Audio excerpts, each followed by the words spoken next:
He is feared as the greatest terrorist in the world, but he is on a mission to find the magic mushroom that can cure all diseases. One day, without any warning, a gigantic explosion rattled the city of Tokyo, leaving a giant crater in its wake. Soon, a terrible disease started spreading, affecting living as well as non-living beings. The rusting disease devoured entire cities and forests, turning Japan into a desert with just a few remaining settlements safe from the rust winds because of giant walls. The survivors were affected too, with their bodies rusting slowly till they died. As the old civilization fell and a new dystopian cyberpunk civilization took its place, the people began fearing mushrooms, believing that their spores are what spread the rust disease. The government banned the cultivation and sale of mushrooms, but despite that, there are some people who openly break these laws. While the government calls them mushroom terrorists, they call themselves mushroom keepers and spread humongous mushrooms wherever they go. Among them, the redhead bisco is the most notorious mushroom keeper, who is nicknamed the man-eater bisco because of the fear he incites in the hearts of men. It is said that he carries a bow with him, and with just one arrow he can instantly grow giant mushrooms in a wide area. Needless to say, he is the most wanted man in the world right now, and as a bandaged monk tries to get through an immigration check to visit the city of Imihama, the officer there tells him the tale of the man-eater bisco. He keeps insulting Bisco, calling him the worst type of human, and then asks for the mummy monk's papers. The monk gives his ID proof to the man, who asks him to show what is in his luggage. The monk tells him that it is the corpses of his fellow monks,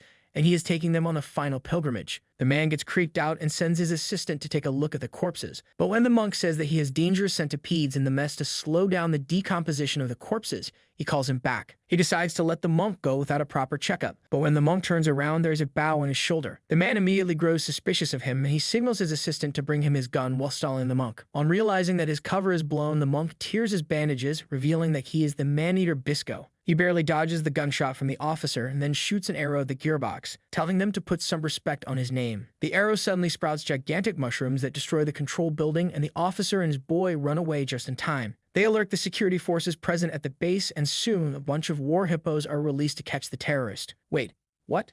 As the hippos come close, Bisco removes the cloth over his luggage, which was hiding his teacher Jabby and a giant crab that is actually their ride. They get on the crab and try running away from the automated hippos that constantly fire mortars and bullets at them. Bisco shoots two of the hippos with his arrows, sprouting mushrooms from their bodies and stopping them. The third hippo reaches close and begins shooting the crab, whose thick scales prevent it from taking any damage. The crab, however, gets irritated by the constant gunshots and hits the hippo away. Soon, more hippos come chasing after them, and Bisco asks Jabby to buy him 10 seconds because he is going to find a way to get them out of this mess. He prepares a special arrow as Jabby and the crab defend against the attacking hippos and then shoots it at the ground. Suddenly, a huge mushroom head sprouts out of the sand, and Jabby makes the crab climb on top of it.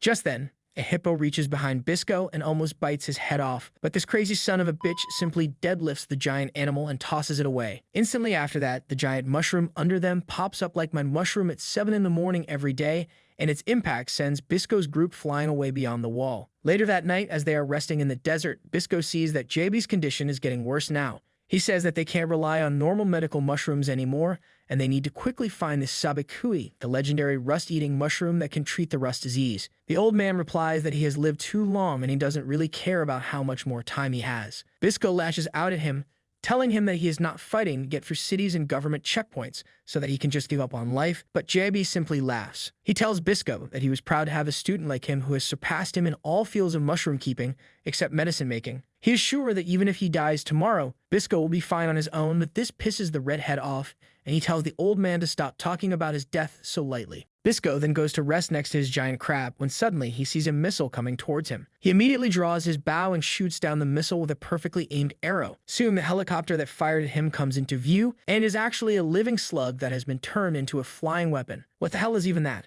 Jabby comes to Bisco's location to tell him to hide under the crab because the snail helicopter is going to spew acid next. Bisco hides under the crab and then takes aim at the helicopter, but Jabby says that he won't be able to beat the military-grade helicopter with just a bow and arrow. The helicopter fires another missile at him, and Bisco parries it despite getting bitten by an electric eel. However, that makes him unable to dodge the hail of bullets coming towards him, and Jabby jumps in front of him to protect him. As the old man collapses on the ground, Bisco's rage consumes him and he shoots an arrow through the helicopter, killing the snail and sprouting mushrooms all over its body. The bunny mask-wearing pilot is shocked at this, but she manages to jump out of the helicopter before it crashes. Bisco then rides his crab at full speed to Imihama, hoping to find a skilled doctor in time to save his teacher's life. On the other hand, the best doctor in Imihama City is a twink named Milo, who runs his clinic right next to the city brothel. He treats all sorts of patients for bare minimum fees, so that no Luigi ever comes after him. This has earned this twink the respect of the entire city, and even the service girls next door are willing to let him do unholy things to him. However, this panda-eyed femboy is a Chad deep down, and he tells the girls that they aren't good enough for him. After finishing his work for the day, he heads out and goes to his favorite food joint and buys lunch for his sister, who is also ill with the rust disease. After getting some alligator and crab meat sandwiches for her, Milo secretively asks the shop owner if he has got some of the rare stuff. The man takes out some small mushrooms that he got from a smuggler recently and gives them to Milo. He asks him to be careful about it because if he gets caught, both of them are going to be executed. The shop owner doesn't give two shits about himself, but he knows that if Dr. Milo dies, the entire city is going to be doomed. At home, his sister Paul Wu is waiting for him. This absolute mommy is the captain of the city guards, but she is suffering from the later stages of the rust disease. Milo gives her the sandwiches and then gets to work, trying to create a new type of medicine with the mushrooms he just got from the food joint. His sister tells him that he should not deal with mushrooms because they are risky, but he's willing to take all risks to save her. He fails to make any progress with the medicine and then goes to the food shop again, because the shopkeeper had told him that you would be getting rarer mushrooms later. Milo gets his stuff, but then a slum urchin swipes it from his hand and runs away. Milo follows this dumb lad who will get in trouble if he finds that there is a mushroom inside the package, but he doesn't have enough stamina to chase after him. Luckily, the boy attacks him to mug him even more, but as he sees the feminine-looking face of this twink, he mistakes him for a girl. Being a simp, the boy can't attack Milo now. He gets the chance to take his parcel back and even treat the boy's injury. The boy has a change of heart, and he runs back home happily. But just then, the governor of the city comes there to talk to Milo. Governor Kuro is a shady man who wants to become Milo's sugar daddy. He tells him to stop his useless experimenting and work for him instead,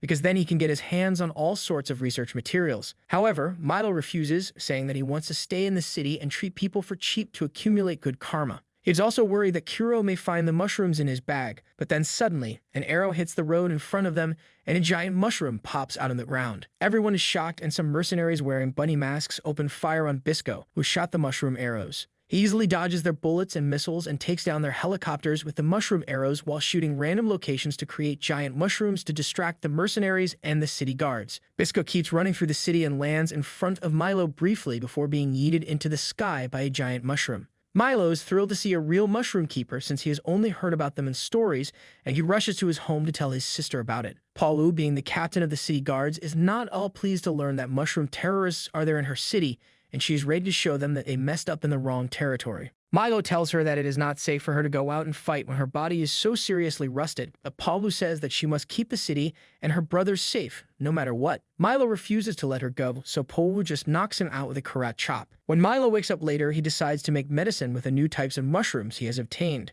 But then suddenly, he hears an unfamiliar voice behind his back. He turns around, and to his shock, Bisco is there along with the unconscious Jabby on the ground. Milo stammers as he tries to ask him how he got there, but Bisco just orders him to treat the old man. He tells Milo that he threatened 3 people, and all 3 of them said he was the best doctor, so he is here. He tells him that the mushrooms he has right now are only good for eating, and then gives him a mushroom with medicinal properties. Milo agrees to make medicine for the old man, but as he is busy grinding the mushrooms, Bisco spots the bunny-masked mercenaries outside. They spot him too and fire a warning shot, telling him to come down and surrender or they will fill him with lead. Bisco yells at them, saying that he has made Milo a hostage, and if they try anything, the most beloved doctor in the city will die. Well, the mercenaries don't give a dying rat's ass about Milo, and they immediately open fire at the room. Bisco manages to keep Milo and Jabby down to avoid getting hit. He tells Milo that the city people don't seem to care too much about him, and then decides to blow up his lab before they get caught. He tells Milo to hold Jabby as he shoots some arrows around the room strategically, and as the bunny masks come there,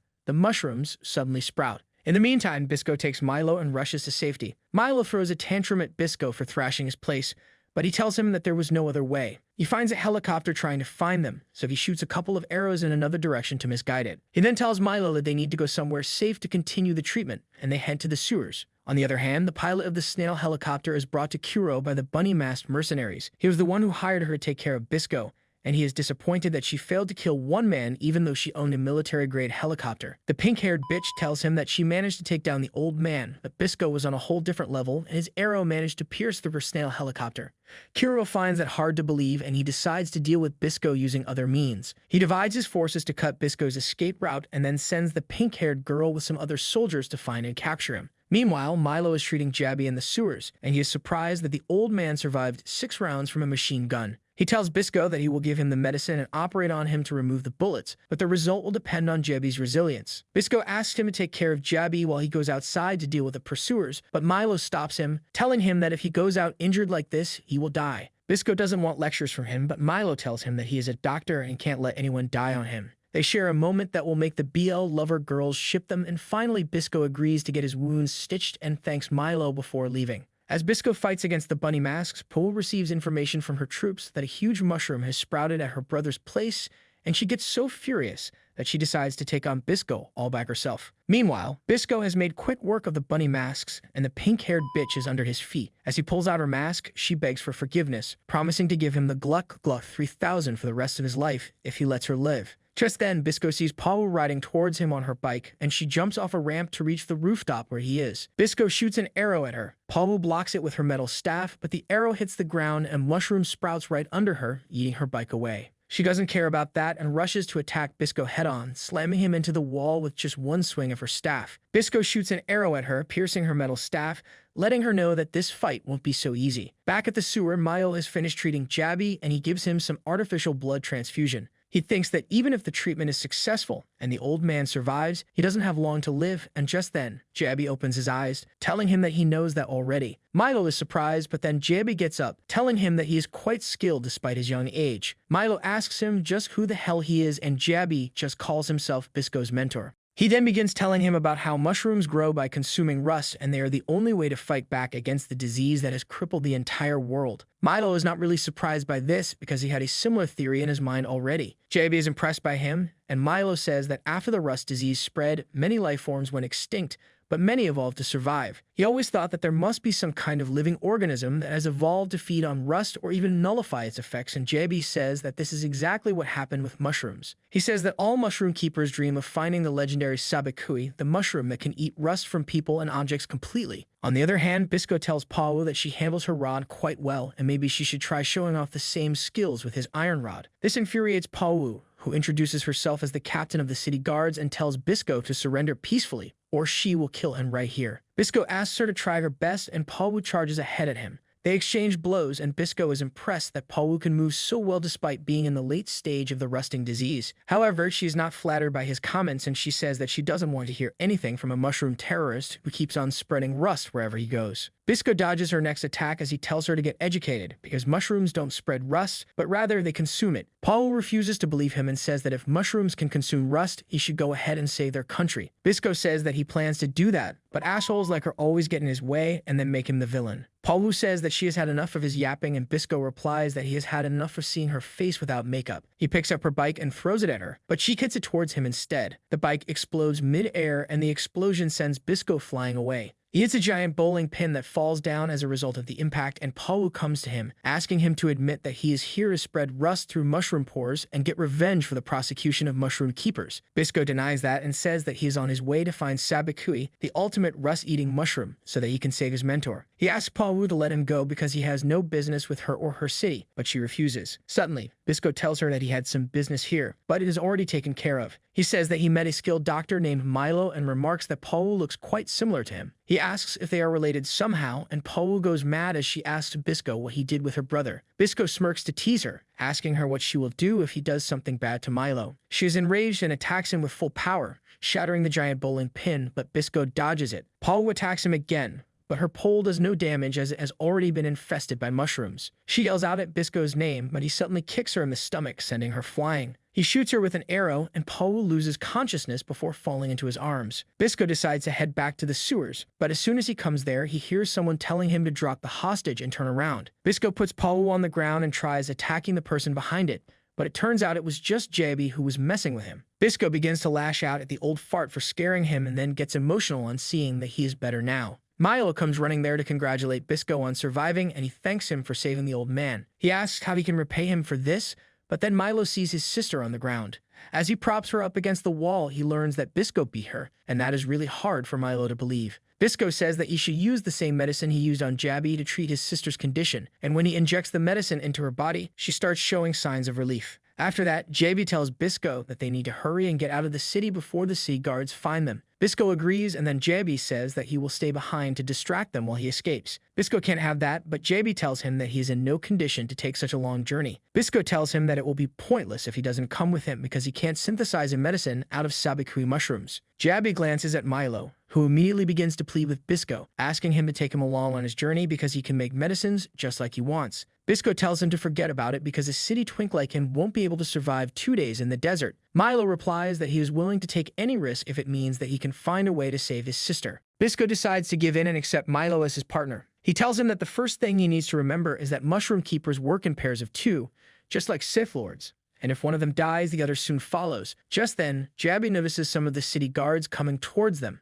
and he shoots mushroom arrows to distract them so that Bisco and Milo can flee. Bisco asks Milo what he is going to do about his sister, and he tells him that she will be fine on her own. He has left many medicine ampules for her, and he puts his bracelet around her hand as he gives her an emotional goodbye speech that gives Bisco diabetes from cringe. He grabs Milo and runs away, telling him that if he takes too long, their journey will end before it starts. They run to the north gate, but the city guards are already stationed there. Soon more of them come from behind, pinning Bisco and Milo in between. Luckily, JB is there to cover their back, and then Bisco shoots an arrow on the bridge, which sprouts one giant mushroom that catapults them out of the city walls. They start their journey, but instead of going north where the Sabikui mushroom is said to be found, Bisco starts heading east instead. Milo has a hard time keeping up with him, and he asks if he is suffering from Zora's syndrome that makes him unable to know where to go. Bisco told him to shut up because he has never been wrong in his life, and he is just searching for his ride. Soon they come to an area that still has greenery that is not affected by the rust yet. Milo begins to marvel over the floating balls of grass called driftweed that have evolved to absorb sunlight during the day and glow during the night. Bisco pulls him away from the driftweed, telling him that he is not here for a picnic. He begins walking ahead, but as Milo tries to follow him, he suddenly feels dizzy and collapses. Bisco makes him rest in an abandoned car and then gives him some spiked lizards to eat. Milo almost throws up when he sees them, but Bisco roasts them and then tells him to deep throat them whole because their gut is bitter. After eating the lizards, Milo tells Bisco that JB may have only 1 month left before he dies, and in that time they won't be able to make it to the northern region and back on foot. Bisco tells him that he knows that too because he is not an idiot. He takes out a map to explain his plans, which involve using an abandoned railroad that will take them to their destination in just 2 days. Milo freaks out on hearing this because old railroads have ferocious iron rats that can turn a healthy man into bones within seconds. He says that even someone as strong as Bisco can't deal with all of them alone, but Bisco says that he is not alone. Just then, he sees a crab claw popping out of the ground and whistles to call it to him. The crab pops out of the ground with a bang, and Bisco tells Milo not to fear it because this steel crab is like his brother. He helps Milo get on top of the crab, saying that it likes cool places,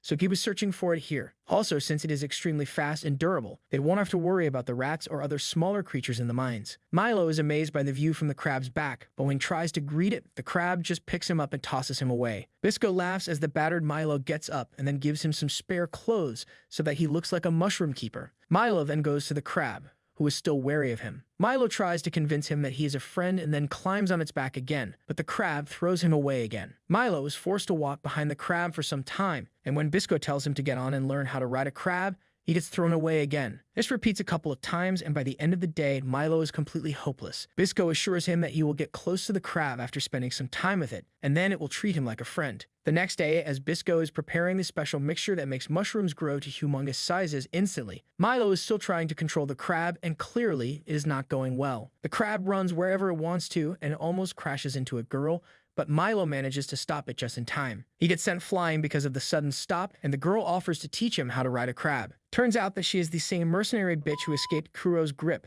and this sly daughter of a bitch tries to steal a crab and run away. Luckily, Bisco spots this chaos and shoots her with the mushroom arrow, throwing her off the crab. She starts running away just as she sees Bisco, and he shoots a couple more arrows to take her down. Meanwhile, Milo decides to treat the injuries the crab got since he pulled the reins too tightly and can easily talk the crab into obeying him, which surprises Bisco because that is like going to second base with a crab, and he took a long time for that. Later that night, they find an old war memorial and decide to take shelter there, but someone is already there. Bisco remembers her as the crab thief from earlier, but as she turns towards him with water running out from all her holes, Milo realizes that something is wrong. He helps the girl puke first, but she is still choking on something, and he realizes there's something inside her stomach. So he gives her a very deep kiss, and then pulls out a huge worm from inside her. Bisco squishes the creepy worm and asks what the hell it is, and Milo explains that it is something called a balloon worm. In earlier times, their eggs were fed to slaves, and then they were fed medicines daily to prevent them from hatching. Using this technique, the slaves could not run away. Now it is used on prisoners, but the one who gave it to the girl was none other than Kuro. After she has finished cursing Kuro, the girl named Tyrell gets afraid of Bisco. He tells her to thank the doctor who saved her life first, but Tyrell says that no one saves a young and beautiful girl like her for no reason. She begins to strip, asking Milo if this is what he wants,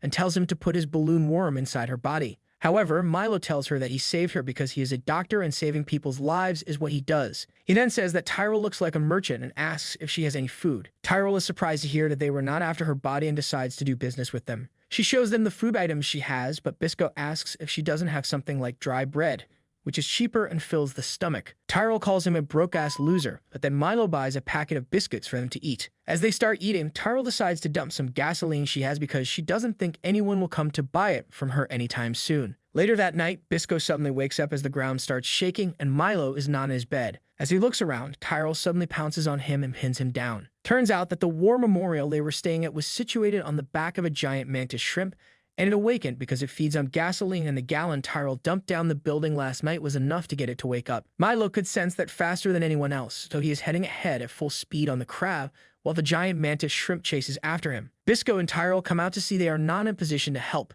and the mantis shrimp keeps firing its cannons at them. Bisco sees that the mines are really close now, and if the mantis shrimp reaches there, it will surely cause an explosion because of its attacks. So he asks Milo to stop it by attacking its head, but the twink doesn't think he has got it in him. Bisco tells him to trust in himself and order the crab to attack the mantis shrimp's forehead. Milo decides to take a chance, and he instructs the crab to attack the giant bug right in the middle of its eyes. The crab suddenly leaps high and hits the target precisely, slowing down the mantis shrimp. As Milo returns to the ground, Bisco tosses Tyrell towards him and jumps up to aim at the giant mantis shrimp's forehead. He shoots a powerful arrow that kills it and makes mushrooms grow all over it, and that is the end of the battle. Bisco is glad that the mines and the railroads are safe, but then the dead mantis shrimp shoots a final shot right at the mines, setting them ablaze. Bisco is shell-shocked on seeing this, and he realizes that he needs to take the long route now. The next day, Bisco wakes up to Milo crying like a bitch because Tyrell has vanished with his money. At first, Bisco is angry and decides to find the girl and make her pay for it. But then Milo finds that she has left some supplies for them in exchange for the money and a note telling him to team up with her in case Bisco dies. With that, Bisco and Milo resume their journey to the north, but they soon come across a white desert, and their food supplies quickly run out. Both of them are exhausted and starved now, and when they see a wild watermelon, they immediately run towards it. However, a boy picks it up before them, and when he sees a scary redhead running towards him, he runs as fast as he can. While Bisco doesn't care that he is just a kid, and he grabs the boy and tells him to hand the watermelon over to him. Suddenly, a bullet hits the ground near his feet, and he looks up to find a masked boy pointing a gun at him. There are more kids like him who have weapons drawn, and they call Bisco and Milo kidnappers who are here to abduct them on Kuro's orders. Bisco asks who the hell is Kuro, and Milo tells him that he is the governor of Imahama and he is famous for his tyranny and whimsy. Bisco tells the kids that he is not with Kuro and tells them that he can buy food from them because he has money. However, the leader of the boys fires another warning shot at him, saying that he doesn't believe anything redheads say. Bisco gets angry at this racist dip.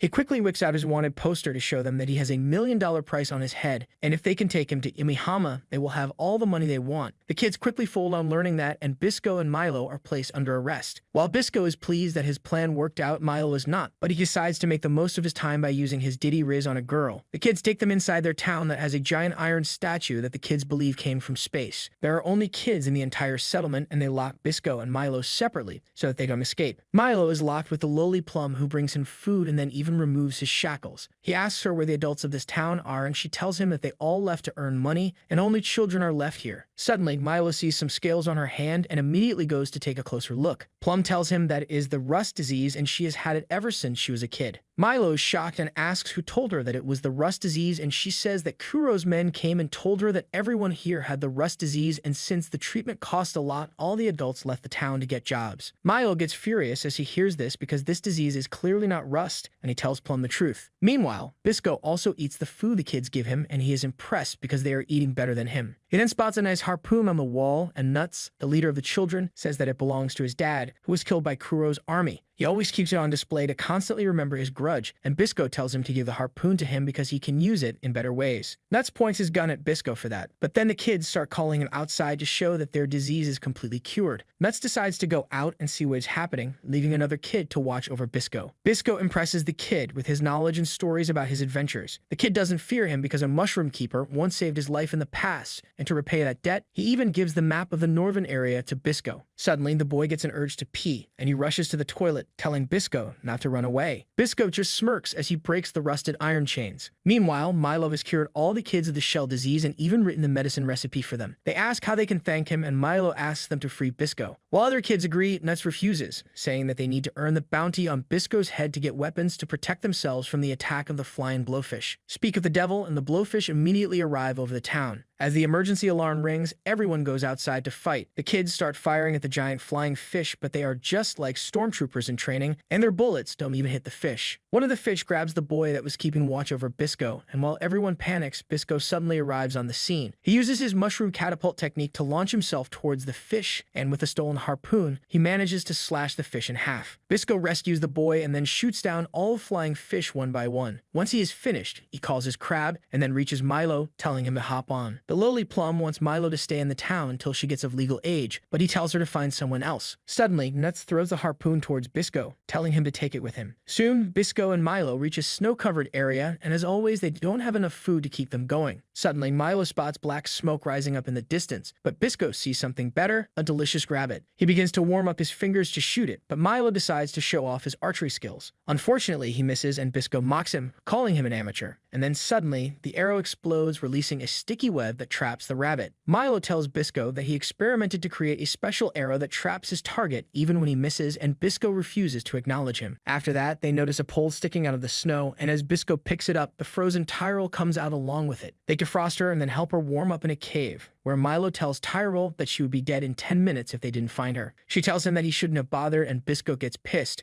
asking if this is how she thanks the people who saved her life. Anyway, Milo asks her how she got here faster than them, and Tyrell tells him that she used the helicopter at the War Memorial to fly ahead, but then an anti-aircraft tank shot her down. Bisco says that it was bound to happen because karma is a bitch, and Tyrell has more than enough bad karma. Tyrell suddenly gets sad on hearing this and tells them that she didn't have a choice but to do bad deeds to survive since childhood. She says that she has had enough of this life already, and if they had not butted in, she would croak peacefully. Bisco suddenly puts a hot coal to her head and tells her to stop being stupid. She tells him to get lost because she doesn't even want to see his ugly face because she would rather give all her attention to Milo. And then Milo tells Tyrell that they have some food if she wants. She wants to pay for it, but Milo tells her that there's no need for it, making her blush hard. Soon after that, Tyrell climbs on the crab as well, telling Milo that she will guide him to the next railway station. Bisco tells her that she is not needed and asks her to get off, and they start quarreling. The crab doesn't like their bickering, so he throws both of them to the ground, and then Milo notices that they are near a settlement. They go to the campsite where the people speak another language that Bisco doesn't know at all. Milo tries to make a deal with them in broken language, but they don't accept their currency and ask for something with real use. Some of them begin to eye the crab, and Bisco gets furious at this suggestion. Tyrell sighs and suddenly starts speaking fluent snowman. She tells the merchant that if he makes an easy deal with the two idiots right now, he can easily rip them off the next time because she did the same. Bisco understands that she is mocking them through his animal instincts, but at least that gets the job done, and they get some supplies in exchange for a dried eel. They head to the railway station after that, but the entrance is frozen. That is no problem for Bisco, as he gets his crab to break the ice. They head down into the station, and Bisco uses glowshrooms to provide a dim light to navigate the area. He soon finds some automatic trains, and one of them looks like it is in working condition. Milo tries to operate it, but it needs the pre-apocalyptic currency to run, and they don't have it. While the two boys panic about it, Tyrell tells them to get aside as she pulls out a toolbox and starts fiddling with the engine. She tells them that she was a mechanic in her previous job, which was really tiring, but at least the pay was good. However, one day they got a task from one of the biggest companies in the world to restore an iron giant, and many people die because of rusting while on the project. Tyrell says that she abandoned the job because she didn't want to lose her life.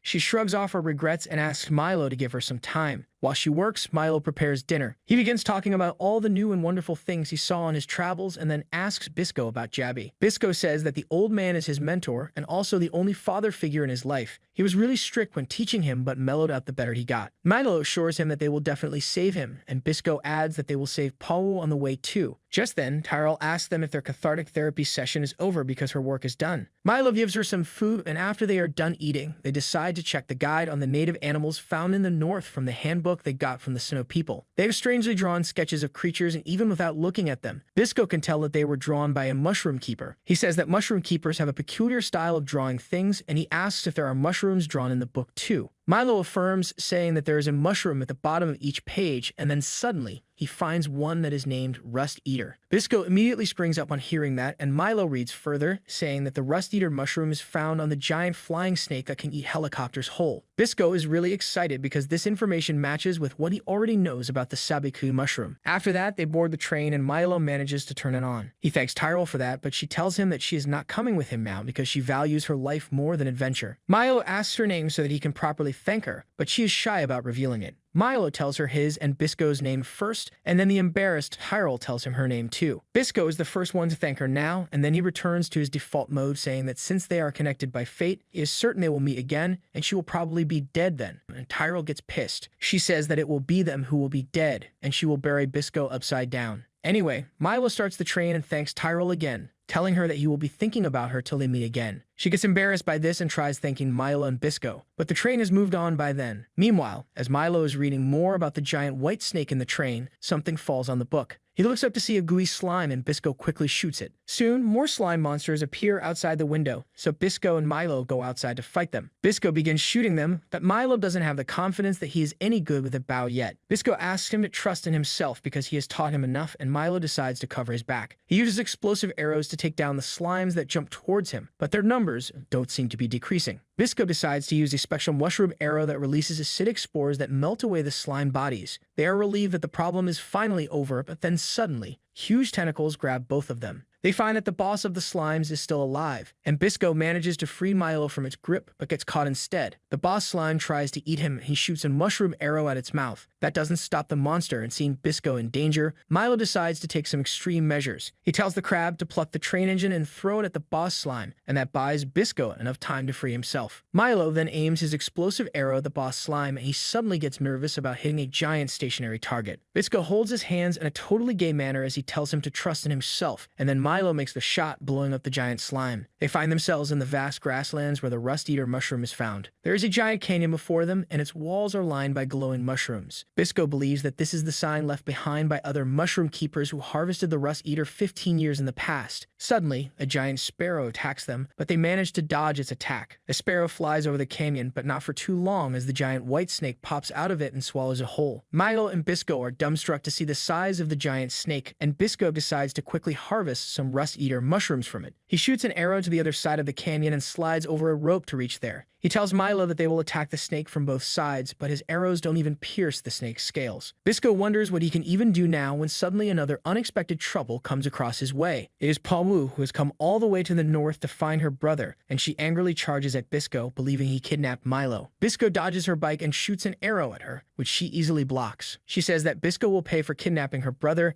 and he replies that Milo followed him of his own free will so that he could save her life. Pawu refuses to believe him, and then Bisco decides to taunt her by saying that he never thought she was Milo's sister because she looks old enough to be his mother. This pisses the badass mommy, but just as she revs her bike engine, the white snake comes out of the canyon again. Pawu is too stunned by that, and she can't even react in time as the giant snake catches her with the fingers protruding from its sides. To rescue his sister, Milo jumps on the giant snake with a crab. He tells Bisco to catch Pawu and then makes the crab stab the snake. The snake cries "Oni-chan yami kudasai" loudly and drops Pawu, whom Bisco catches. Milo jumps down after his task is over, but the snake shoots out its tongue to grab the crab. Bisco and Pawu are worried to see this, and he tells her to get her bike running if she wants to save her brother. Meanwhile, Milo tries attacking the snake's tongue with poison, but it doesn't work, so he decides to cut off the crab's claw instead because it can grow back again. He succeeds in doing that, but just as they are falling, the snake head reaches their location, threatening to swallow Milo whole. However, his mama didn't raise a quitter, and he aims an arrow to hit the snake's insides. Just then, something hits the snake, changing its direction rapidly. Milo sees that Bisco and Pawu have teamed up to save him, and Bisco flies to him to grab his hand. Just then, the snake returns and swallows them both, but then its mouth is forcefully ripped apart by mushrooms growing inside it. Bisco and Milo poke the iron pole through its head, creating more mushrooms and emerging drenched in the snake's blood. They use a giant mushroom to slingshot them to safety, and the crab catches them right as the giant snake falls to the ground. Milo and Pawu have an emotional reunion, and then everyone goes down to examine the legendary legendary Sabikui mushrooms growing on the snake's body. However, Bisco thinks something is odd. He picks a mushroom and starts eating it, only to learn that it looks and tastes just like a common mushroom.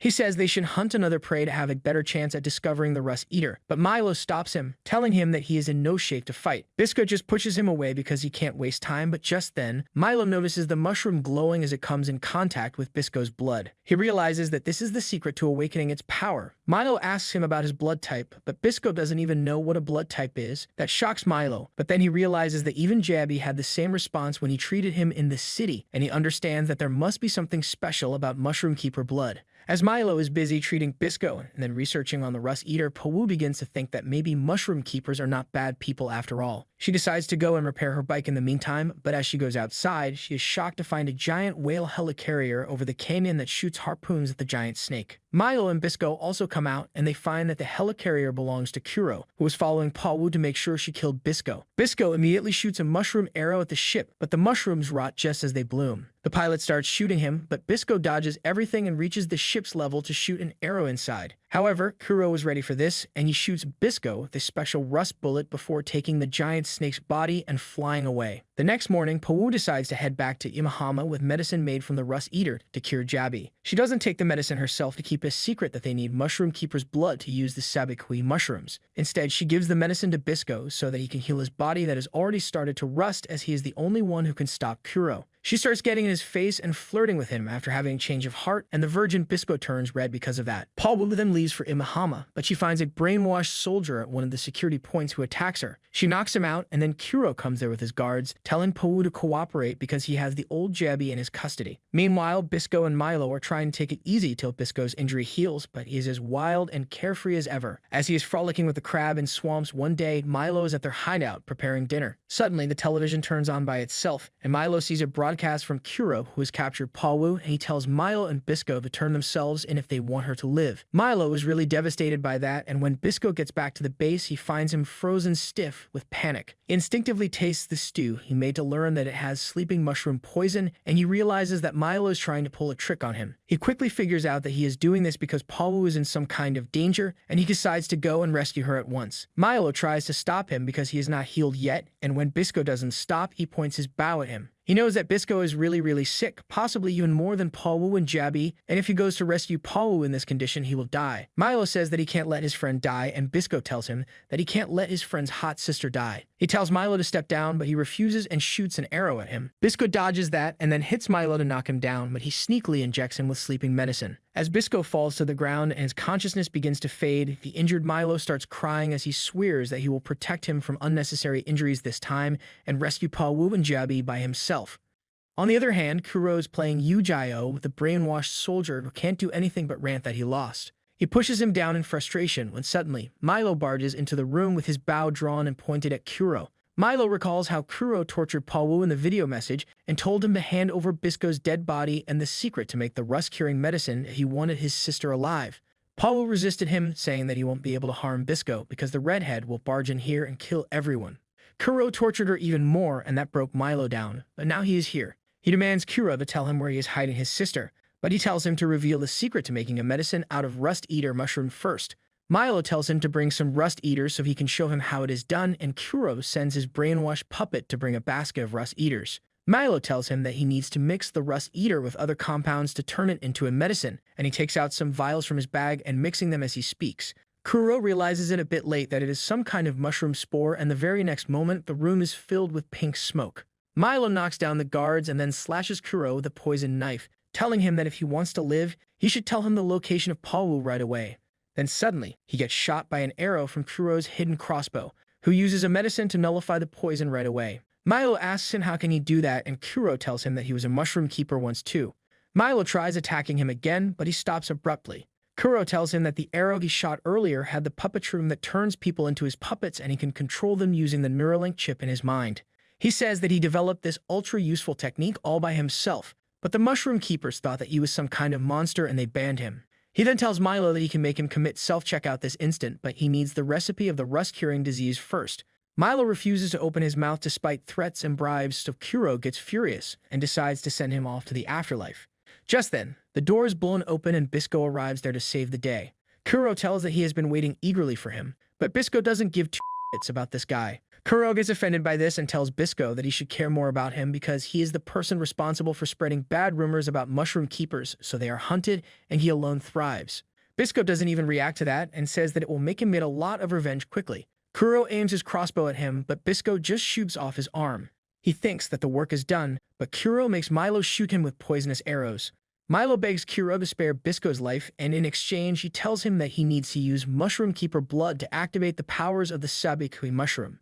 Kuro thanks him for the intel and then says that as a reward he can kill Bisco painlessly by shooting him right in the brain. Milo begs Kuro to stop, but as he sees Bisco's determined eyes, he realizes he has a plan and shoots anyway. Bisco grabs the arrow by his teeth and then spits it right at Kuro, piercing his eye. The furious Kuro tries taking down both Bisco and Milo with him, but then a mushroom arrow takes away his controller and slams him to the roof. Bisco recognizes those mushrooms, and as he turns around, he finds that it was JB who rescued them.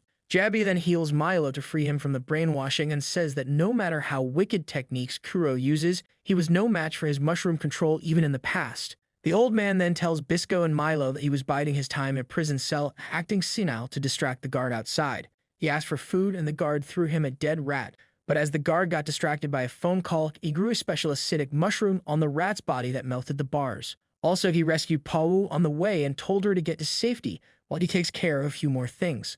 That is when he heard the explosions and came here to check things. After that, the three men get outside the building, but Kuro's goons surround them. Bisco's knees are seriously injured and he can't fight, so JB asks Milo to take him to safety and treat him, while he stays back to fight. Milo runs as fast as he can while carrying Bisco, but Kuro's mind-controlled goons catch up to him and start shooting him with rust arrows. The rust disease spreads quickly through Milo's body, and he is about to collapse when the crab emerges from the snowy ground and knocks down all the goons. However, Milo has taken too much damage now, and he slowly starts losing consciousness while still worrying about Bisco. Milo dreams that Bisco, Jabi, and Pawu are enjoying a picnic in the lush grasslands, but the harder he tries to reach them, the farther away they get from him. He wakes up with a jolt as the dream ends and Bisco comforts him. He says that he has just finished bandaging him, and Milo finds that he has been blindfolded and the rust disease has spread all over his body.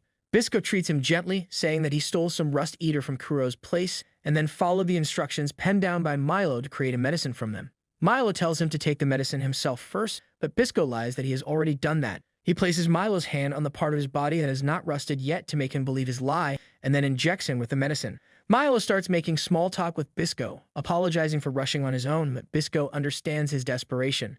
He then tries to set up Bisco with his sister, because he ships them together, but Bisco grows flustered because he doesn't want to date such a violent girl. Milo just laughs and then tells Bisco about the peaceful dream he had. He asks Bisco to stay next to him while he gets better, and Bisco holds his hand till he falls asleep. After Milo falls asleep, Bisco realizes how JB must have felt while raising him, and why he was willing to risk his life to protect him. He then rides his crab to fight Kuro, prepared to lose his life for his first ever friend. At the same time, Pawu was escaping from the city to find Bisco and Milo, when suddenly she sees some military trucks heading towards Kuro's base. At the base, Kuro leads the captured Jabi inside, telling him about his new evil plans. He says that the rust wind blowing through the country has become really weak, and the new cases of the rust disease are decreasing. That is not good for his business, and that is why he's trying to artificially create rust wind and infect more people. Jabi doesn't understand how he can do that, but when he sees the body of an iron giant in a pool of molten rust, he understands everything. Kuro says that a long time ago, these iron giants were the origin of the rust disease, and though all of them are broken down now, he found one that has the rust generator engine still intact. He plans to use his power to create giant rust bullets and fire them around the country to spread rust quickly. JB is horrified by this idea, and Kuro says that he will fire one bullet at the valley where the giant white snake is found so that no more Sabikui mushrooms can be created.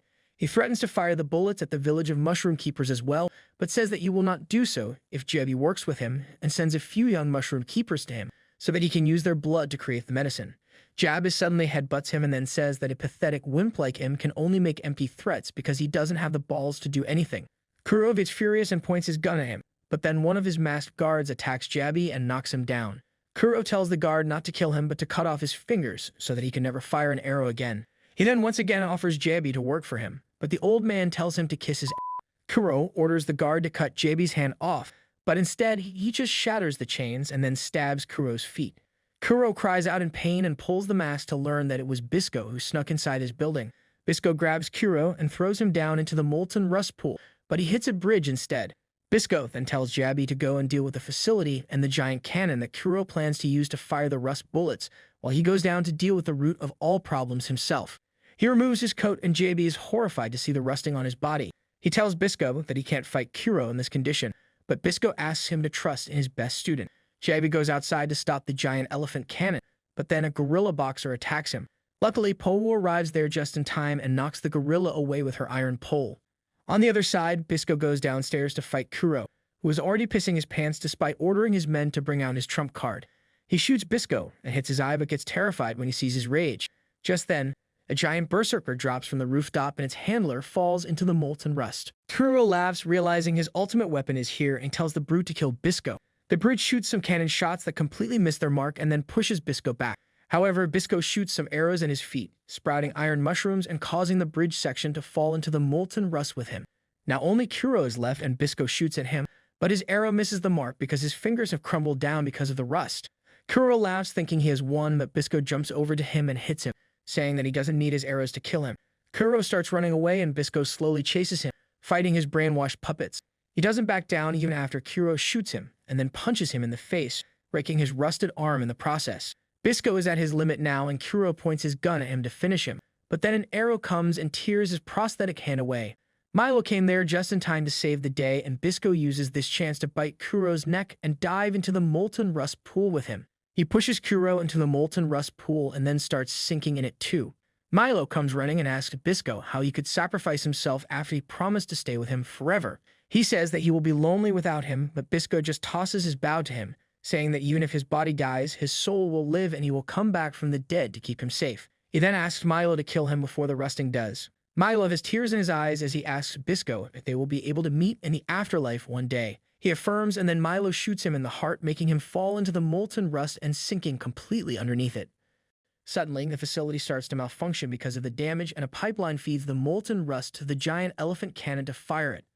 Outside, Pawu and Jabi are fighting with the gorilla boxers when the elephant cannon gets ready to fire the molten rust towards the valley of the giant snake. To stop the cannon, Pawu picks up a gorilla and yeets it at the cannon to knock it down. Just after that, explosions start all over the facility and the bunny masks run out, loudly claiming that Kuro is dead. Jabi realizes that Bisco finished the job, and Pawu runs inside to meet up with Bisco and help him out before the building is destroyed. She doesn't find him anywhere, and then the rubble falling from the roof almost splashes her with the molten rust, but Milo protects her with some mushrooms. They run out of the facility immediately, and as Jabi sees Milo, he asks where is Bisco. Milo remembers his death and then says that Bisco is only in his heart now, and Jabi understands what he means. Soon the building collapses and the rescue squads from the city arrive there to see if they can find anyone in the rubble. The rust is too thick for them to do anything, and Milo wishes that he could just see Bisco one more time. Then suddenly, a giant hand emerges from the rubble, crushing a helicopter. Everyone is shocked, and then the revived Iron Giant wakes up with a molten rust covering its skeleton. No one can believe what they see, and then the Iron Giant fires a shot towards the sky that falls on the valley in the distance and creates a gigantic explosion. Jabi and Milo panic because that attack must have burnt all the Sabikui mushrooms in the region, but there are more urgent things to worry about. The tank starts shooting the Iron Giant, but their attacks have no effect on it, and instead it begins shooting molten rust at them to cover the entire area in a thick coat of rust. Milo and his friends hide in the trenches, and as the Iron Giant begins venturing away, they find that their crab is also buried under the rust. Jabi assures them that the crab won't rust, but they need to work hard to dig it out. Milo tells him to dig the crab, while he goes and stops the Iron Giant. Pawu tells him not to be foolish because he can't fight such a destructive enemy alone, but Milo says that he is not alone because Bisco is always with him. On the other hand, Tyrell is still roaming aimlessly, trying to be a good merchant. She approaches one check post while thinking of Bisco and Milo, when suddenly, one of the soldiers brainwashed by Kuro comes there. Tyrell gets creeped out by seeing the mushroom on its head, but it drops off because Kuro is dead now. The soldiers are confused about what is happening to them, when suddenly, one of Kuro's helicopters comes there to refuel. The soldiers ask them what the hell is going on, and they nervously tell them that Kuro and Bisco took out each other, and after that, a dangerous weapon was let loose. Tyrell is confused about what they mean when suddenly she hears the loud footsteps of the Iron Giant that is being lured by two helicopters to a remote place where the military has set up camp to stop it. They fire at it with their heavy artillery, but nothing damages the Iron Giant, and instead it uses laser beams and molten rust to destroy the entire fleet within minutes. It then starts heading towards the south in the direction of Imahama, while taking Bisco's name. Meanwhile, the Iron Giant reaches the location of the snowman merchants, still taking Bisco's name. It is about to blow up the village of the snowmen when suddenly Milo arrives there and loudly calls the Iron Giant Kuro, because he has realized that Kuro's consciousness migrated inside the Iron Giant. Milo taunts him, saying that he may have grown big, but his brain and are still the size of a rat. Kuro shoots a laser beam to destroy the hill he was standing on, and Milo jumps to shoot a mushroom arrow at him. Iron Giant Kuro attacks him again and again, but Milo has just taken the Rust Eater medicine, so he is fine. He keeps shooting at the Iron Giant with mushroom arrows, and then the snowmen also decide to join the fight. Kuro brings his attention towards them first and almost blows them away, but then Jabby arrives there with his crab and distracts it. He tells Milo to keep firing at the Iron Giant so that the mushrooms overpower it. Both of them start shooting while dodging Kuro's attacks, but they eventually reach a dead end. Their attacks don't seem to be doing much damage to Kuro, who suddenly starts screaming loudly. He then fires the most destructive attack in its arsenal, blowing up the entire area, but Milo and JB jump down the cliff to escape it. At the same time, Tyrell is driving Pawu to the battlefield in her mini-truck. She tells Pawu that she can help in the fight against the Iron Giant because some time ago she was involved in a project to repair one. She has a manual about that too, and Pawu tries reading it, but she can't understand the technical terms. Tyrell calls her a dumb and Pawu says that she still doesn't trust her despite her claiming that she is Milo's friend. Back at the battlefield, Milo and Jabby are safe because they landed on soft snow, but Jabby's old injuries have opened up. As Milo treats him, Jabby begins talking about the Iron Giant and how it is too mysterious.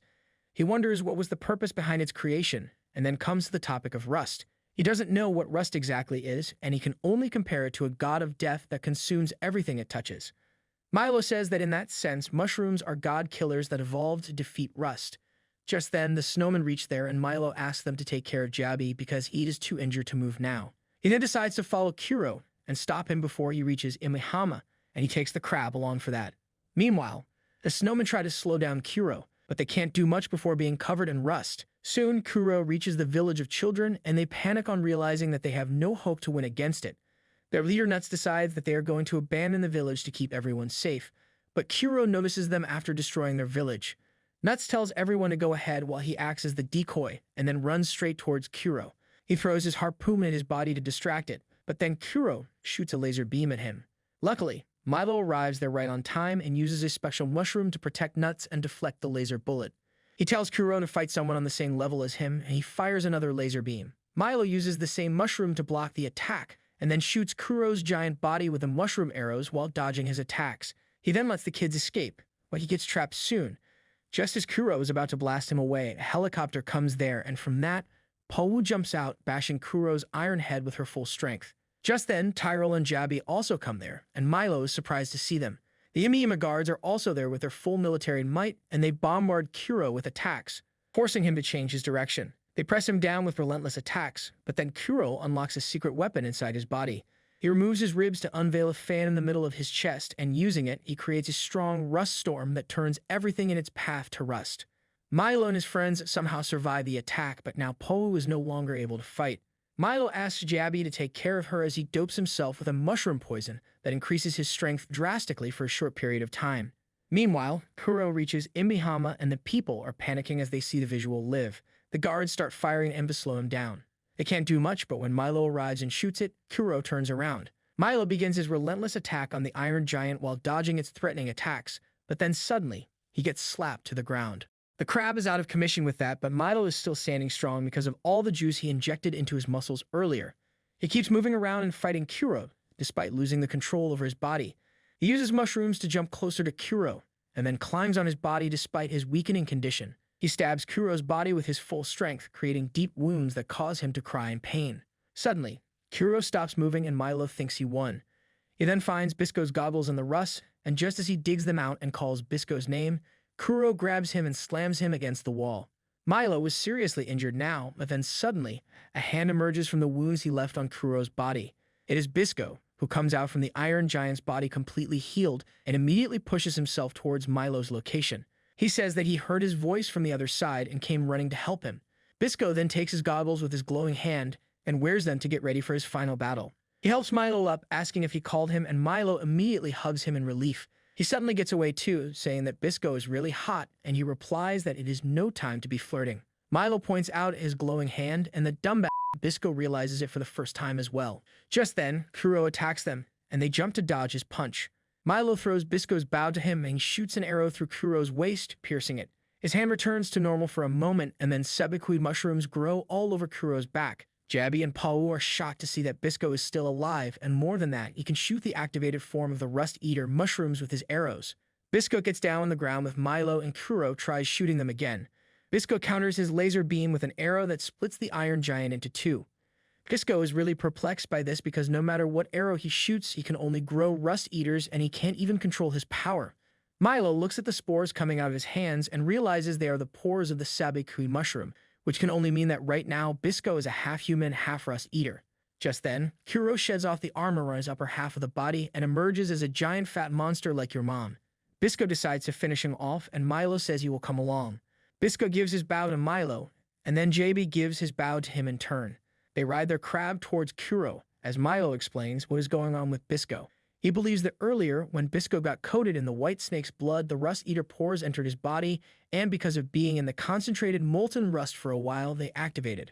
Bisco doesn't really care about the science stuff because he can trust Milo with making sense of that. He takes aim at Kuro, but then the Rust Giant gets up, swelling in size even more.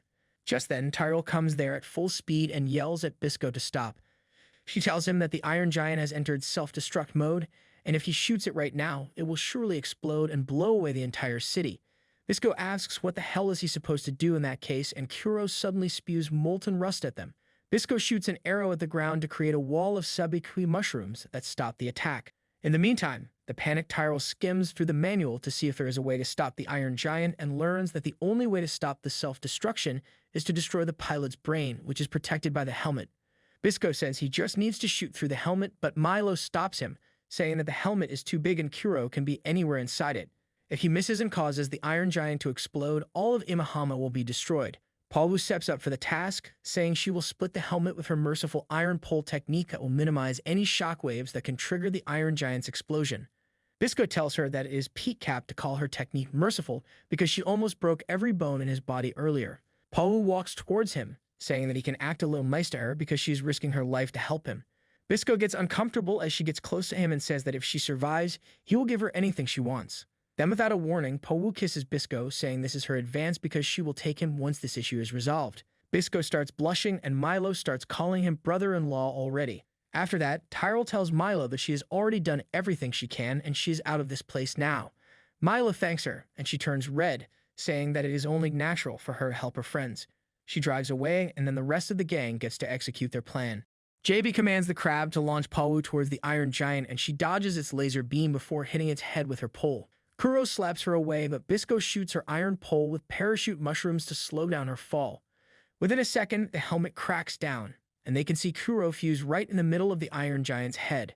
Bisco tries shooting him, but Kuro shoots multiple rust bombs out of his body to deflect the arrow and attack him at the same time. And then Milo shoots some arrows at the ground in anticipation of the next attack. Kuro suddenly starts cursing Bisco, saying that he won't be able to defeat him no matter what. He attacks Bisco, but just then, the mushroom arrows shot by Milo sprout and both of them are yeeted high up. Bisco takes his aim, but then Kuro throws some rust at his eyes, blinding him. Bisco hesitates because of that, but Milo holds his hand, telling him to believe in himself and release the arrow. Bisco does just that, and his arrow pierces Kuro's head, hitting the desert behind him. Suddenly, Rust Eaters start growing out like crazy from the arrow, approaching Kuro's giant body. They grow all over his body and crush him from all sides. All the rust falls down from the Iron Giant's body, leaving only its steel frame behind. Soon, the morning comes, and the battle is finally over. Jabby and Pawu have been miraculously cured of all their rusting, and they see Bisco and Milo lying on top of the mass of mushrooms. Jabby calls out to Bisco, but Pawu asks him to give them a minute because she is sure her brother is talking about something important with his best friend. Above the mushroom pile, Milo thanks Bisco for being alive and hugs him, asking him never to leave him alone after this. Bisco hugs him back, promising that they will remain inseparable partners till the end. Soon, they come down and things start getting in motion. Milo starts using the Sabikui mushrooms to cure the rust disease among the people of Imahama, and Tyrell takes a truckload of it to do business elsewhere. Pawu becomes the new governor of Imahama and declares independence from the Japanese government. She declares that mushroom keepers are welcome in her city, and the news spreads all over the country. On the other hand, Bisco and Milo set out on a journey again, and they come disguised to the same checkpost where the story started. The officer and his assistant show them the posters that label Milo as a terrorist too, nicknaming him the man-eating panda. However, the officer has stopped believing that Milo or Bisco are really dangerous people anymore. He checks their documents and lets them get past the wall, and then Bisco suddenly places 2 vials of the rust-eater medicine in his pocket in case he needs it. The man panics, saying that he cannot accept a bribe because he's an honest person, but Bisco tells him that it is his reward for changing his opinion about him. The man doesn't understand anything, but then Bisco and Milo remove their disguises as their crab comes out of the sand. The man panics and calls his assistant immediately, who starts clicking their pictures, but Bisco and Milo are far away by now, leaving on a journey to cure the rust from the entire country. If you love this video, make sure to like, share, and subscribe. Show all your love and support. See you next time.